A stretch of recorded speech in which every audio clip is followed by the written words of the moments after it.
Most times we make decisions, most times we have a thought process that is going to change lives, but we now sit back and we begin to overanalyze this situation, and because we are overanalyzing it, we feel like we are not good enough. We think about it, we're like, no, I can't say it in public. Or when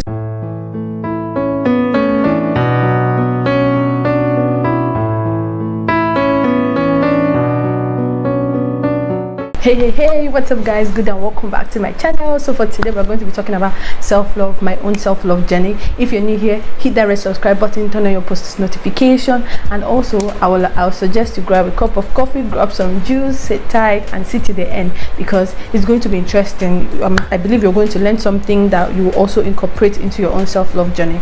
And please, without further ado, let's get right into the video.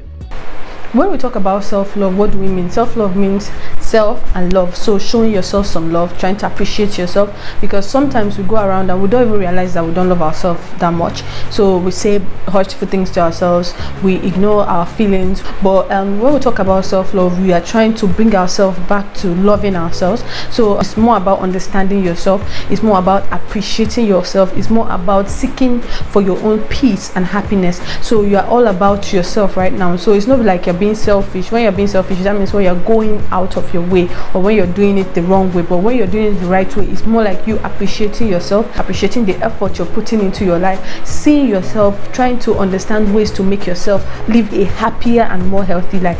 So that's basically what self-love is. So I will just be telling you guys just a short story before we dive right into like some of the lessons and how I work towards my own self-love journey. So just before I start, I think my own self-love journey started around like I think 2018, but between 2016 and 2017, I've always been this very shy person. I've always been someone that doesn't talk much.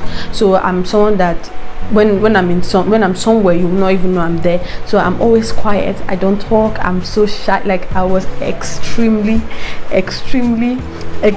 shy. Like my own shyness was like sometimes like I remember one time they asked me to talk in public, I cried. Like I came out and I froze.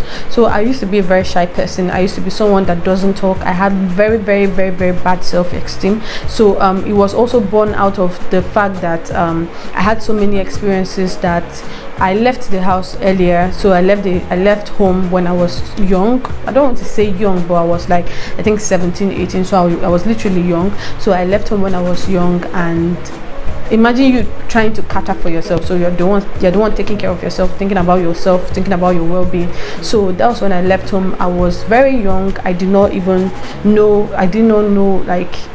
my way around. I did not know how to approach people.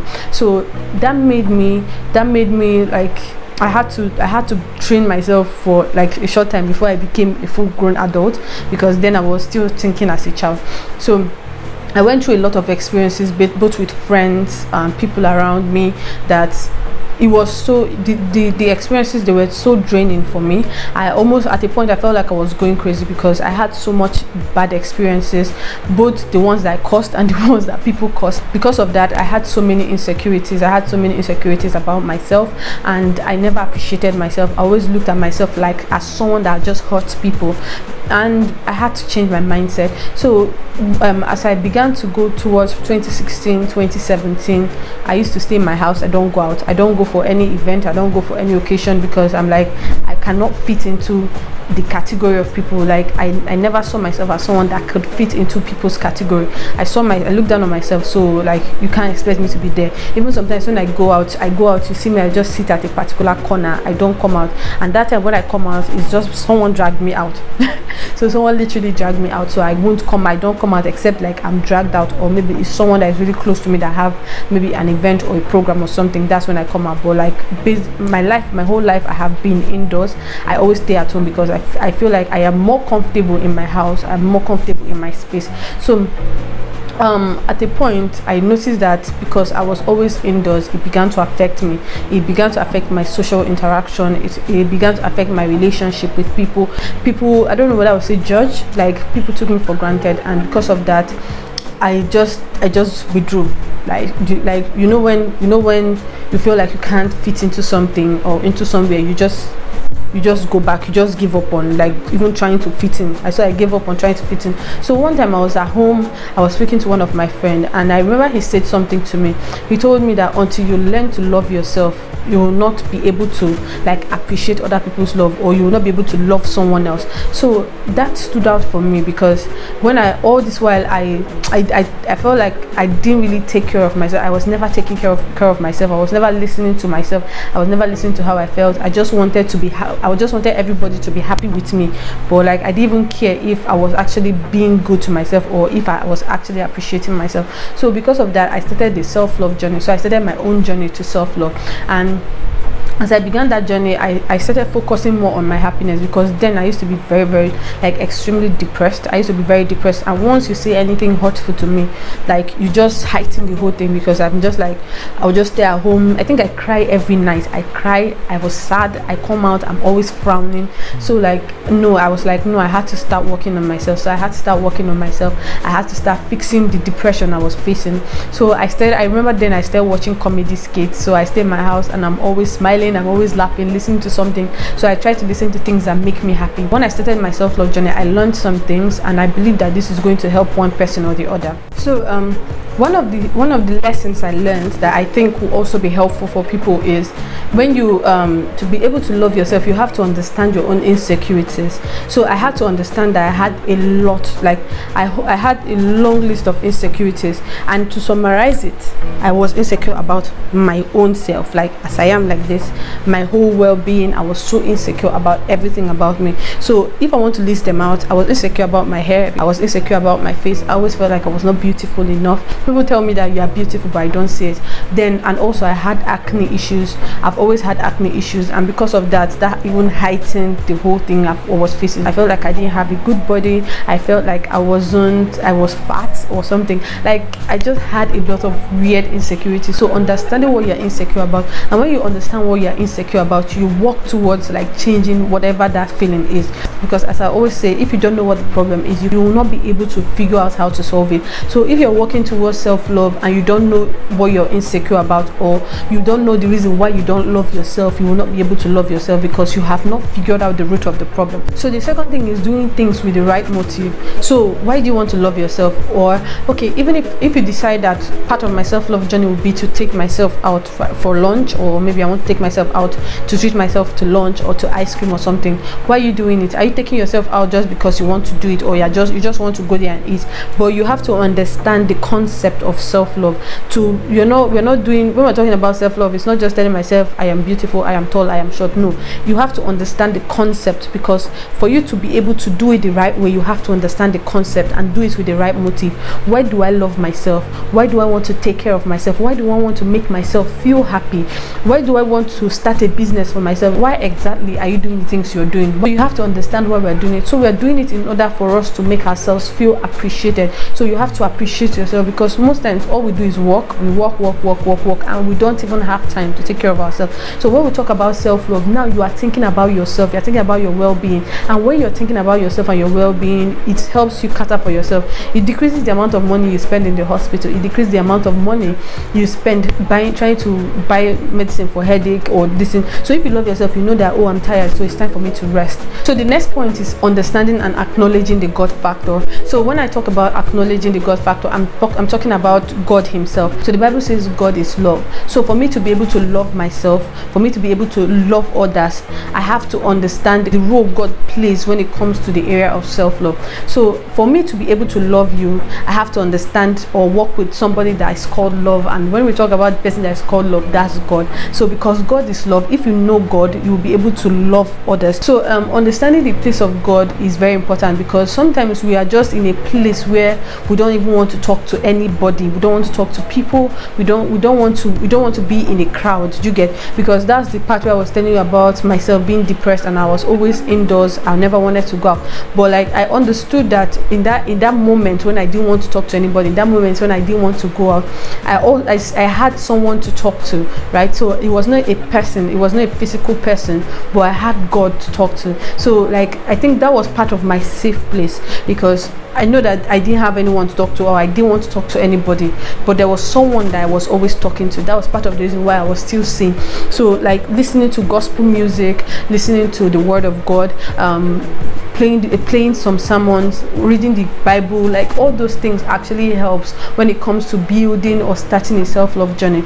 God himself is very, very important when we want to start a self-love journey. When we follow an example of love, which is God, we're able to get into the right path, which will lead us into a successful self-love journey. That's a lot of explanation, but I hope you get the point I'm trying to make. The next point is listening less to other people's opinion and listening more to yourself. So being confident in your own decision, being confident in your own intuition. So like whatever thought process you have or whatever you say, be confident in whatever point you're making. So I want to give an instance. So I remember, I don't know if it happens to you, but whenever you're in the exam hall and you have like a question, or when someone even asks you a question normally, without like not exam but like general, when someone asks you a question, there's an answer that pops into your mind first. So most of the time that first answer that pops into your mind is like I think 80% of the time that's the correct answer to the question that they're asking. But most times we feel like we're not good enough, or we feel like we're not confident in the answers we got, or we're not confident in our own intuition, that we're like, no, I don't think that's the answer. So you begin to second guess your answer. So you begin to rethink and you're like, I don't think this is it. So we continue to overanalyze the situation. So we begin to overanalyze the situation. That's when we now begin to make mistakes. That's when you begin to lose confidence in yourself. So now, how does that come into play when I talk about being confident in your own decision? Most times we make decisions, most times we have a thought process that is going to change lives, but we now sit back and we begin to overanalyze this situation, and because we are overanalyzing it, we feel like we are not good enough. We think about it, we're like, no, I can't say it in public. Or when someone asks you what's your opinion about this, you're like, I don't want to talk about it, because you feel like, oh, it's not good enough, my decision is not good enough, my story is not good enough. So you keep it to yourself. Right, that used to be my case. So I keep everything to myself. When I have a suggestion, I say no, I don't talk, I don't want to be embarrassed. So I keep my decision to myself, I keep my opinions to myself, and I'm like, work with everybody else's opinion, but not with mine, because I don't want to talk about my own opinion. So that made me start like thinking about that. Some of us are in that scenario or in that situation whereby we feel like our opinion does not count, but we don't know that our opinion might be something that is going to change this life, or our opinion will be something that is going to transform someone else's life. So be confident in yourself. So the next one is learn to be comfortable in your own skin. Well, I'm still working on this one because it's still part of my insecurities. So when I'm talking about being comfortable in your own skin, it still goes back to your insecurities. So most of us, we have a lot of insecurities, so we have to start understanding that this is me, this is the whole package, and there's nothing I can do about it. Yes, there are some areas where you can change. So if it's something you can change it, but if there are areas that you can't change, then you have to start understanding that this is me. There are people in worse cases, there are people in worse scenarios, but they still survived it. They are surviving, they are happy, they are excited. But here we are, we have two legs, we have two hands, we are walking, we are like, even the little we have, we should learn to be appreciative of it. So the little things I have, the little blessings I have, I can see, I can talk, I can walk, this is me as a package. So we have to start understanding, and we have to start being comfortable and being confident in ourselves. Yes, this is me, and I love myself. You can drop it in the comment section and say, I love myself, I love the package that I am, I'm confident in who I am blessed to be who I am. Yes, I might not have it all, I might not have the best shape, I might not have the best height, I might not have the best smile, but yeah, this is me. And the one I can change, I work towards changing. The ones I can't change, I'll be confident in it, and I'll walk head high, and I'll walk being confident in myself, because I know that yes, I am blessed. We have come to the best part of it, which is the one that we all know very well: treating yourself right. So when we talk about treating yourself right, yeah, people talk about like going out, taking yourself out, cooking for yourself, doing all those nice things for yourself, doing those special things. So buying clothes for yourself. If you feel like you don't have, like, your clothes are not good enough right now, you can get new ones for yourself if you have the money. Please don't steal. So you can buy something for yourself, you can take yourself out. When you feel stressed, take yourself out, do something fun for yourself. If you feel like you're tired, sit back and watch movies, sleep. Like, we have to start taking care of our health. Our health is also part of self-love, because sometimes we are like, yeah, I need to work. Yeah, we are all working and we work for 24 hours and forget that we need to sleep. You don't love yourself if you don't take care of yourself. So it's very important that you start thinking about yourself, thinking about your well-being, thinking about your health. Also learning to say the right words to yourself.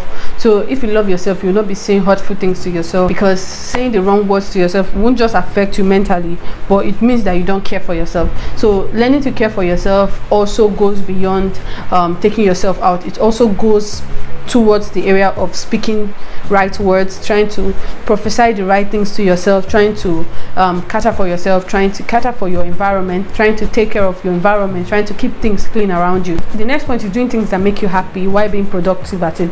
So now in this point now, we're trying to figure out what are things that make you happy. Someone like me, I love to clean sometimes, I love to cook, I love baking, I love painting, I love drawing, I love designs, like all those things. I even learned that it was during my self-love journey that I realized that I love to write. When you understand all these things about yourself, when you understand all things that make you happy, you'll find yourself doing all these happy things. So you find yourself going into your happy place. Whenever I feel like I'm down, I go and do this.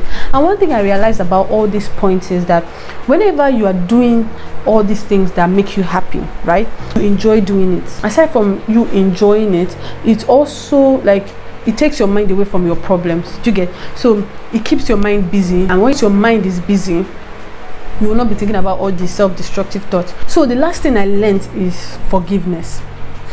Gang. So one thing I learned is forgiveness. And when I talk about forgiveness, it's not just forgiving people, but forgiving yourself. So I have come to a place where I understood that nobody is perfect, right?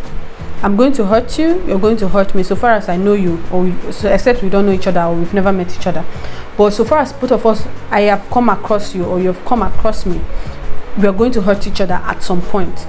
And I think that's one thing that we have to start understanding right now. So we are not perfect, so we're going to hurt people. It's not like it's good for you to hurt people. It's not that it's good for you to offend somebody. That you do not forgive me doesn't mean that you have not offended someone before. So we will hurt each other. I will hurt you, might hurt somebody else, and that person might hurt you. So like it's just a circle.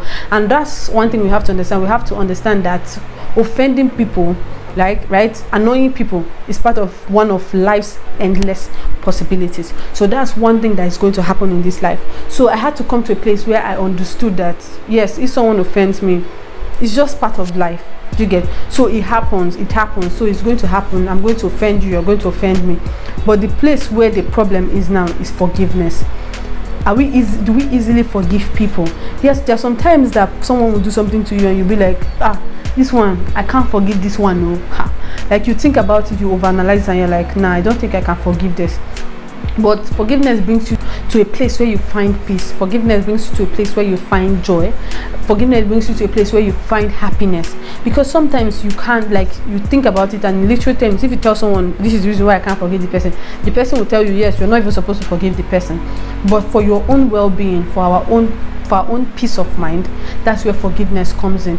So forgiving the person not because of like any other thing, but just because of your own peace of mind. So we have to come to a place where we understand that we are all humans and we're going to hurt each other, but it doesn't give us the liberty to go ahead to hurt people. So guys, that will be it for today. So that will be it for today. I hope you learned something. I hope you picked up one or two things that is going to help you in your self-love journey. So if you feel like there's any point that I forgot to mention, or you think that there was something that helped you out and I didn't mention it, you can just put in the comment section so that we can all learn, because I believe that we all are working towards self-love. Even if knowingly or unknowingly, we're all working towards self-love. So in any way that you are struggling to love yourself, in any way you feel like you have given up on yourself, I'm sorry, I just hope that you are able to bring yourself to a place where you begin to love yourself. Hit that red subscribe button. If you're new here, you can leave a comment. You can also check my description box below for my website. Till then, I'll see you next week. Mwah.